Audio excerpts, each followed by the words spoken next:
الحمدللہ وکفی وسلام علی عبادہ الذین اصطفی اما بعد۔ نماز اللہ کی طرف سے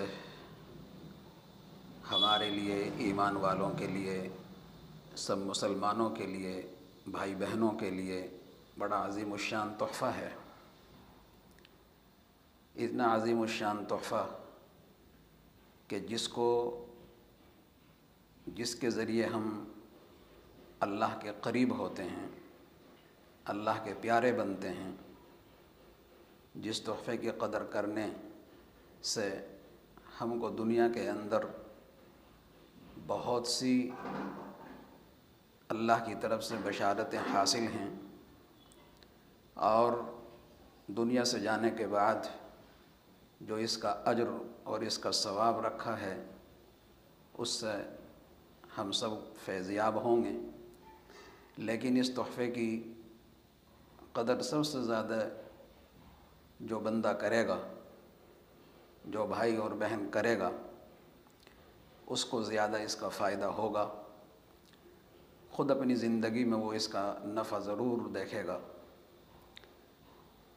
اس کی قدر یہ ہے کہ اس کو بڑے اہتمام کے ساتھ پڑھا جائے، وقت پر پڑھا جائے۔ مرد حضرات ہیں، مسجد میں جا کر باجماعت وقت پر اس کو ادا کیا جائے۔ طاقتور نماز وہی ہوتی ہے جس کو پابندی کے ساتھ، سنت کے ساتھ، آداب کے ساتھ ادا کیا جائے، اور جماعتوں کے اہتمام کے ساتھ اس کو کیا جائے۔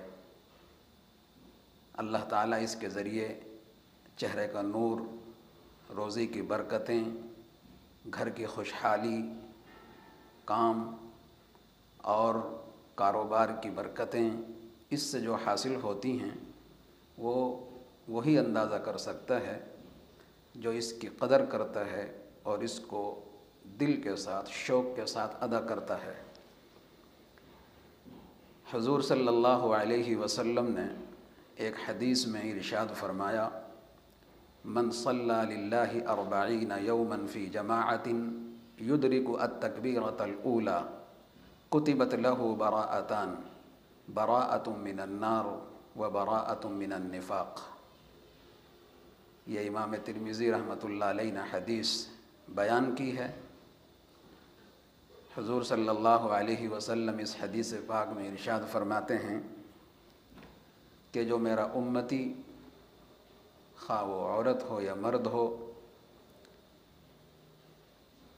اگر مرد ہے خاص طور سے اس کے لیے کہ جو 40 دن تک باجماعت تکبیر اولیٰ کے ساتھ نمازوں کو ادا کرے گا، اس کے لیے اللہ کی طرف سے 2 براءتیں لکھ دی جاتی ہیں۔ براءۃ من النار، ایک تو جہنم سے چھٹکارا، آگ سے چھٹکارا، اور دوسرے نفاق سے برات اور اس سے چھٹکارا۔ براءۃ من النار دنیاوی اعتبار سے وہ بے برکتی کی آگ سے محفوظ رہتا ہے، ذہنی پریشانی کی آگ سے محفوظ رہتا ہے، آپس کی پریشانی کی آگ سے محفوظ رہتا ہے، کاروبار کی بے برکتی کی آگ سے محفوظ رہتا ہے، جس کا آج ہم سب کو شکوہ ہے۔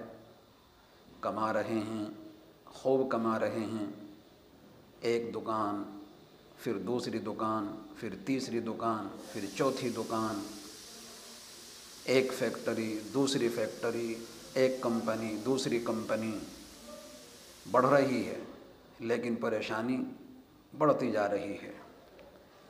گھر کے اندر 2 افراد، 3 افراد، 4 افراد ہیں تو سارے کما رہے ہیں، پھر بھی ہر ایک کی زبان پر برکت نہیں، پریشانی ہے، قرض ہو گیا ہے، اور بالکل ٹوٹے جا رہے ہیں، یہ صرف اس لیے ہوتا ہے کہ ہم نے نمازوں کو نماز سمجھ کر نہیں پڑھا، اللہ کی طرف سے دیا ہوا تحفہ سمجھ کر اس کی قدر نہیں کی۔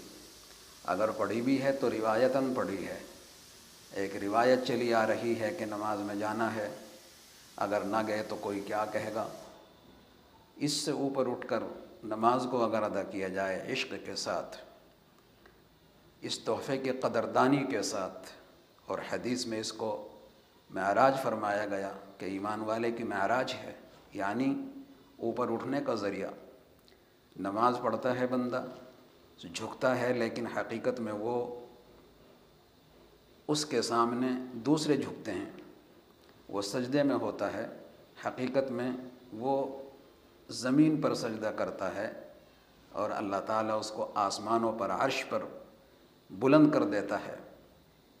نماز بظاہر رکوع اور سجود کا نام، اور اس میں ان کو ادا کیا جاتا ہے۔ رکوع کرتا ہے، سجدہ کرتا ہے تو اتنا ہی وہ بلند ہوتا ہے، جتنا اہتمام کے ساتھ، خشوع اور خضوع کے ساتھ رکوع اور سجدے کیے جاتے ہیں، بندہ اتنا ہی بلند ہوتا چلا جاتا ہے۔ نماز کی یہ خصوصیت احادیث میں تفصیل سے بیان فرمائی گئی ہے، اور قرآن کریم میں بار بار نماز کا حکم ہے۔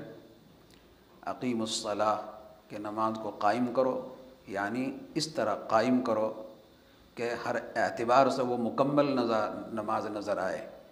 کھڑی ہوئی نماز، اس کا کوئی حصہ ایسا نہ ہو جو کمزور ہو، ہر اعتبار سے اس کی اقامت ہو، اس کو کھڑا کیا جائے۔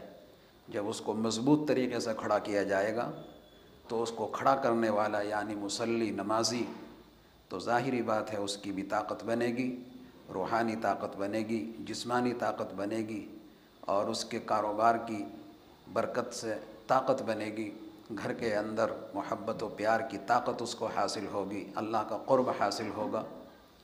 اللہ تعالیٰ اس عظیم الشان تحفے کی قدردانی کی توفیق عطا فرمائے۔ ہر مسلمان مرد اور عورت، خاص طور سے جوان بچے اور بچیاں، اس تحفے کی قدر کریں۔ مرد اور بچے مسجدوں میں باجماعت نماز کی پابندی کریں، اور ہماری بہنیں بچیاں گھروں کے اندر اہتمام کے ساتھ نمازیں پڑھیں، قرآن کریم کی تلاوت کریں، اور نمازوں کو اپنی مضبوط بنائیں۔ پھر دیکھیے اللہ پاک ہمارے ساتھ کیا معاملہ کرتا ہے، ہمارے گھروں کے اندر کتنی برکتیں آتی ہیں، کاروبار میں کتنی برکتیں آتی ہیں۔ اللہ پاک ہم سب کو نماز کو اہتمام کے ساتھ، خشوع و خضوع کے ساتھ پڑھنے والا بنائے۔ وآخر دعوانا ان الحمد للہ رب العالمین۔